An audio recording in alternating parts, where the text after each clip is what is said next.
Most காமனா நம்ம பார்க்குறது, இந்த ஓரோஃபேஷியல் பெயின் இருந்தாலே, எல்லாருமே எக்ஸ்ரே எடுத்துட்டு, உங்களுக்கு விஸ்டம் டீத் கோணையா மொளச்சிருக்கு. அது வந்து முன்னாடி இருக்கிற பல்ல பிரஸ் பண்ணுது. அதனால தான் இந்த பெயின்னு சொல்லிட்டு, மோஸ்ட் காமனா இந்த மாரி விஸ்டம் டீத்த எடுத்தே ஆகணுன்ட்டு நெறைய டென்டிஸ்ட் சொல்றாங்க.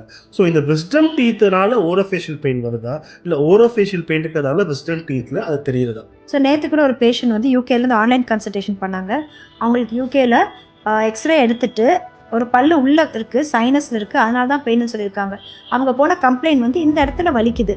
அடிக்கடி தலை வலிக்கிறது ஒரு எக்ஸ்ட்ரா ஃபைண்டிங். ஆனால் அவங்களுக்கு கூட ப்ராப்ளம் வந்து இங்கே அடிக்கடி வலிக்குதுன்னு சொல்லி போயிருக்காங்க. ஸோ விஸ்டம் டீத் எடுத்தே ஆகணும்னு சொல்லியிருக்காங்க.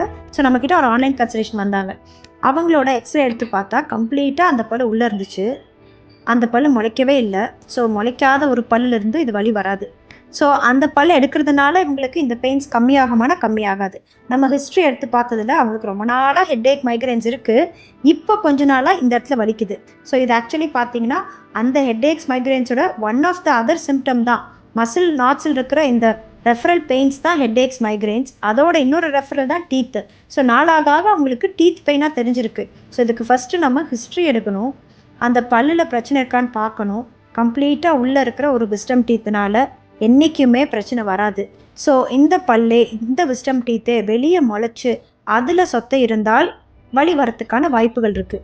ஆனால் கம்ப்ளீட்டாக உள்ளே இருக்கிற பல்லோ எவ்வளவு திரும்பி இருந்தாலும் தலைகீழாகவே இருந்தாலும் அந்த பல்லிலிருந்து வலி வரணும்னு அவசியம் இல்லை.